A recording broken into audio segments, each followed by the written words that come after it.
Bonsoir, merci beaucoup. Je voudrais vous poser la question de l'autonomie.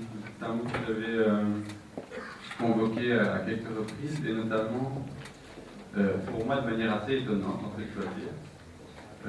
Notamment quand vous avez dit qu'elle remettait en cause la conception classique de la domination étatique qui faisait passer de la multitude au peuple et de l'opposition entre les pauvres et les propriétaires. Je vais prendre deux endroits de votre exposé où tout à coup j'ai eu un écart que j'ai raccordé justement avec cette question de l'autonomie.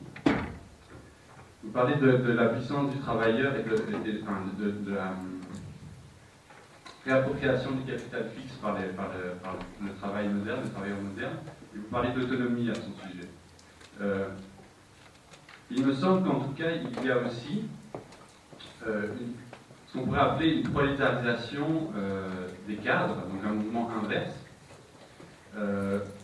au gré d'une massification des procédures qui font en sorte que finalement les gens qui étaient en position de prendre la décision et d'exercer une relative autonomie, au sens classique de l'autonomie,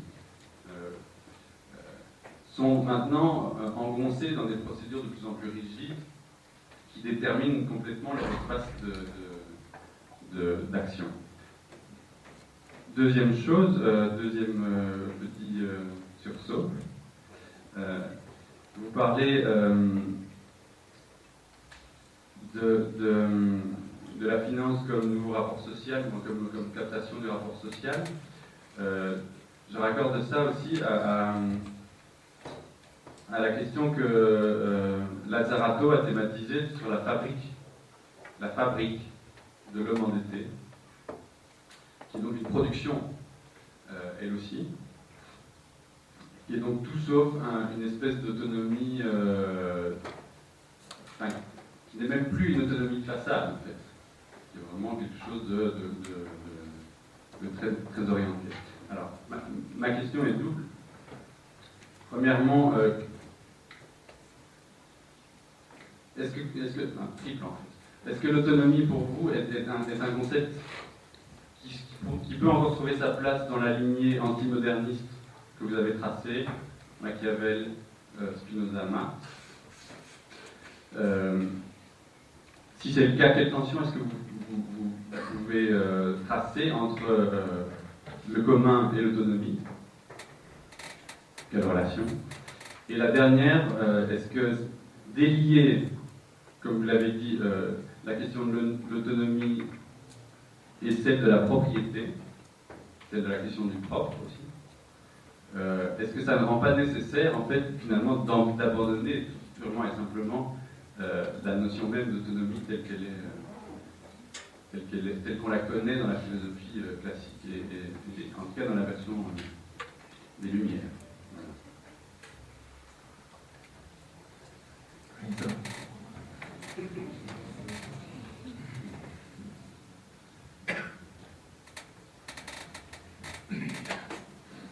Donc, je vais commencer avec la fabrique de l'homme endetté, non? Qui est un livre très très beau. Mais selon moi, un copain qui a fait tous les aspects de l'autonomie pendant de longues années. Et donc, moi je pense que là, il y a en effet un blocage, c'est-à-dire que l'élément de la résistance dans la fabrication de l'homme endetté est sous-évalué.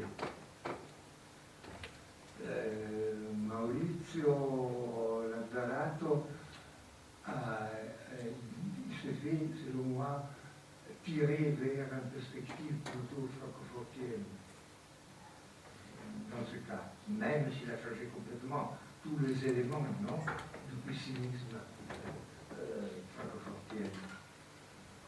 Et de ce point de vue, son discours est juste mais limité.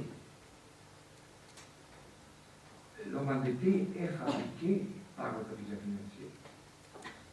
Il est fabriqué en tant qu'homme complet, c'est-à-dire en tant qu'âme et corps. Il souffre du point de vue corporel, mais il souffre surtout du point de vue spirituel. Son âme est dans la douleur, et dans le désespoir. Il est désespéré, il peut être désespéré. Et je ne sais pas, moi, étant donné que je sais que Maurizio a vécu tout ça avec les amis espagnols ou avec Occupy, je me demande pourquoi il a fait ça. Parce qu'Occupy, les indignados se disent, on ne paye pas la dette. Et c'est le refus de payer la dette, l'âme d'une nouvelle conscience politique. Exactement comme c'était le refus du travail dans la vieille composition ouvrière. Le refus du travail salarié dans l'usine, du travail taylorisé, du travail massifié, de cette forme de vie. Et aujourd'hui, la forme de vie de l'homme endetté, de l'homme précaire, flexible dans le temps, mobile dans l'espace, dominé dans tous ses comportements, endetté, parce qu'il est toujours son argent. Être son argent, c'est être en dette. Ces situations, c'est une situation contre laquelle se sont révoltés les gens en Espagne et les gens aux États-Unis. Contre la banque. Parce que la banque, c'est contre le capital financier. Donc, de ce point de vue-là, justement, le nouveau espace créé par le capital financier est un espace qui révèle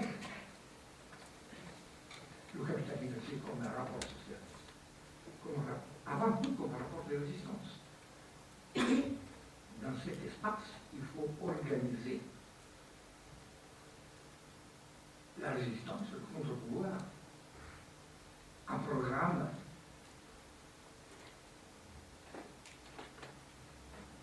pas des prises du palais d'hiver, mais l'augmentation vraiment de la puissance corporelle, c'est-à-dire reconstruire le welfare, construire des occasions de travail qui soient des occasions de travail dans lesquelles, justement, notre capacité productive soit de plus en plus engagée de forme libre. De ce point de vue, l'appropriation du capital fixe, c'est quelque chose que... il y a beaucoup de camarades qui sont en polémique avec moi sur cette histoire de l'appropriation du capital fixe. Moi, peut-être, j'ai mal interprété ou j'ai pris de manière trop enthousiaste les discours sur l'homme machinique, toute cette expérience que les Guattari ont développée dans un certain sens, et même Serre ou autres ont développé. Moi, je pense qu'effectivement, la composition technique de la force travail et donc les transformations machiniques que chacun de nous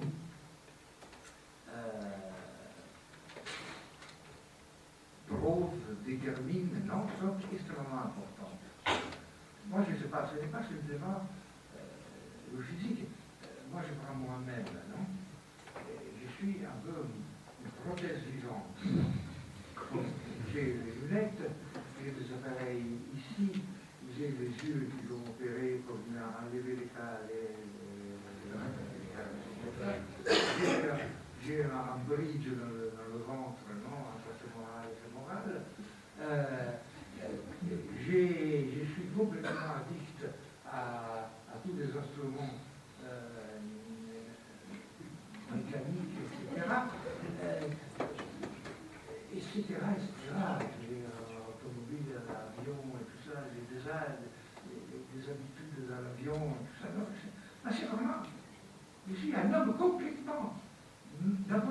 chimique complètement conditionnée. Et c'est pas que ma liberté manque. Au contraire, je peux vraiment faire autour du monde, être très bien avec les gens, je connais les langages. Je l'ai appris avec, j'ai commencé avec le gramophone. Etc. Ça c'est une transformation énorme. J'ai 80 ans, non? Et je peux vivre jusqu'à 90. En 1945, c'était 56 ans, la vie des Européens. Donc c'est ça, cette formidable chose qui détermine l'autonomie. C'est pas produit du capital, ça. Ça, c'est quelque chose dans lequel matériellement, je suis renouvelé. Et donc, et moi je l'appelle capital fixe. C'est-à-dire, cette toolbox, non? C'était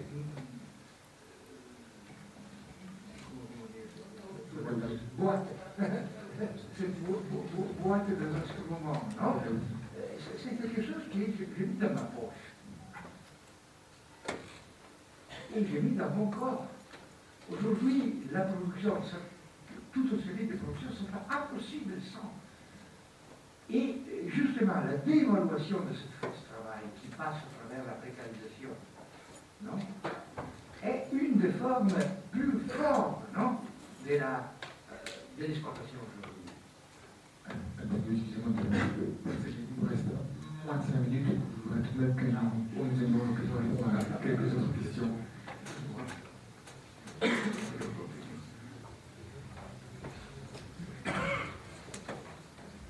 Si je me reste à des questions courtes, il y a plusieurs questions encore.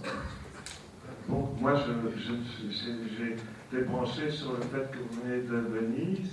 Or, à Venise, ça a été une des cités où le capitalisme véritable a commencé à se développer avec les marchands qui ont vraiment été les premiers à faire du profit et ont commencé à détruire les liens sociaux, je pourrais dire originels, traditionnels, obliger la régulation de l'État. Et bon, ça avait tout un processus qui se trouve d'ailleurs décrit dans un livre d'Engels. Et bon, donc je me pose un peu des questions que maintenant Venise devient victime du capitalisme avec le réchauffement climatique qui va faire monter les eaux de telle manière que Venise va disparaître, quoi. Donc on va devenir une cité sous-marine, je ne sais pas quoi. Comment vous vivez ça? Comment les Vénétiens vivent ça? Je vous pose un peu la question.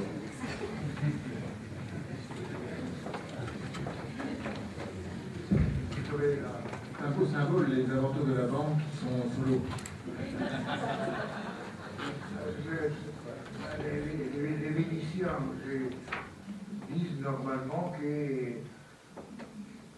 Venise a désormais gagné, non, sa promesse de vie, son espoir de vie. Et aujourd'hui, quand vous vous trouvez devant ceux qui sont les grandes spéculations qu'on fait autour de par exemple, les essais fermés dans la ville, non, à l'eau et tout ça, tout le monde rit, non?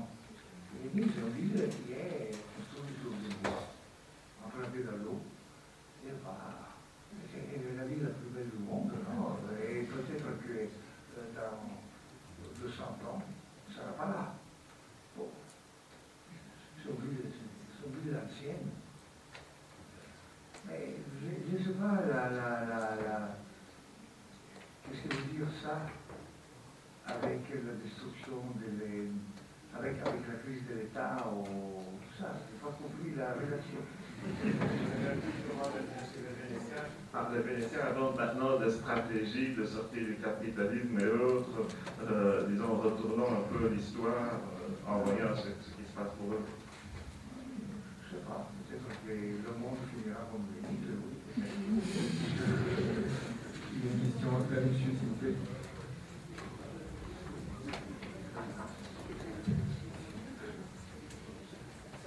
Il faut faire vite, une grande question.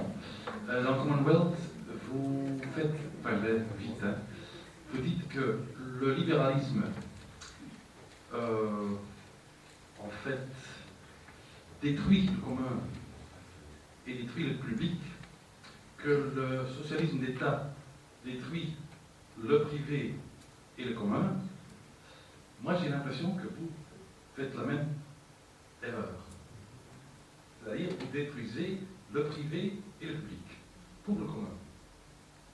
Est-ce que je me trompe?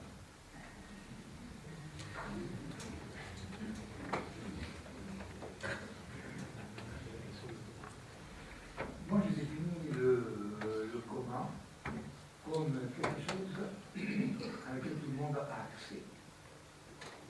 Le droit d'accès au commun est la seule définition juridique qu'on trouve dans les millions de bouquins qui ont été écrits sur le droit privé et le droit public. C'est la définition du droit romain. Accès au commun. Le commun, donc, c'est quelque chose auquel tout le monde a accès.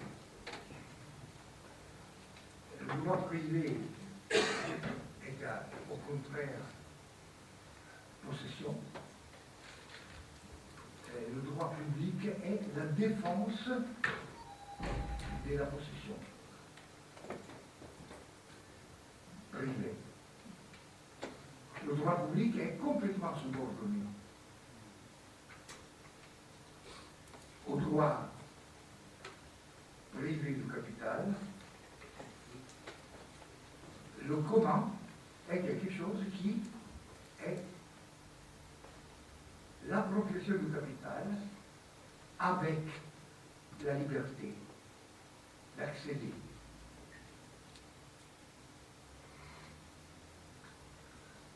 Prenez les services publics. Les services publics sont quelque chose d'extrêmement important, qui sont une des définitions du commun qu'on peut donner quand les services publics sont universels pour la population de certains peuples, certains espaces, de certaines nations. Or, les services publics aujourd'hui sont devenus une des formes d'accumulation capitaliste, sont en général privatisés. Qu'est-ce qui signifie communaliser les services publics? Ça signifie les faire permettre d'accéder au commun, enlever la propriété sur les services publics. Mais on dit l'État est nécessaire. Je pense que l'État peut être nécessaire et le public peut être nécessaire si il se déplace, il fonctionne dans cette direction, dans la direction de construire le commun. Tout ça est surtout important dans les pays sous-développés où l'État ne s'est pas constitué perfectement, où toute une série de services d'État, de services généraux sont importants, mais ces services sont normalement subordonnés à la volonté du privé. D'autre part, le concept de propriété privée, qu'est-ce que c'est? Qu'est-ce que c'est plus? Le concept de propriété privée, c'était prendre quelque chose et dire est la mienne. Ma maison. Mais ma maison, aujourd'hui, sans le service public, c'est quoi? Sans le service de l'eau, sans le service de l'électricité, sans le service du gaz, sans le service poubelle, sans etc., etc. Sans sa insertion sur un terrain commun dans la ville, sans la capacité d'être en communication avec les autres. Il y a quelqu'un qui me faisait noter que, par exemple, dans certaines villes, en Italie, l'ensemble des services publics qu'on paye dans une dizaine d'années est absolument supérieur à la valeur immobilière de la maison. de la propriété même dans cette nouvelle forme de la production est un concept qui n'existait plus.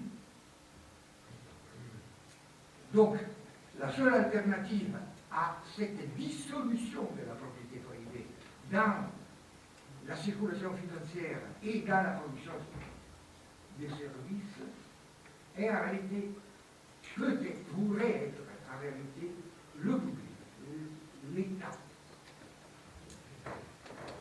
Mais on court des risques, au moins, de réduire cette forme étatique à quelque chose de commun, c'est-à-dire des participations réelles, des capacités de traverser ce public avec des volontés qu'on puisse reconnaître. On dit enlever cette forme de pouvoir qui est une forme mystifiée du pouvoir des privés. Le problème est là. C'est le problème que je disais à l'ouverture, non?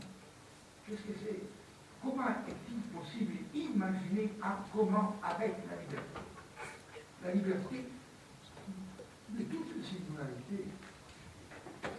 Ça, c'est l'autonomie. Il y a une certaine confusion avec le commun. Je suis d'accord. Mais il y a aussi une confusion avec la liberté. Merci beaucoup, Antonio. Il me reste à vous remercier très vivement d'être venu ici avec toutes vos prothèses et aussi avec votre singularité vénitienne, augmenter notre puissance d'agir et de penser. Merci beaucoup à vous.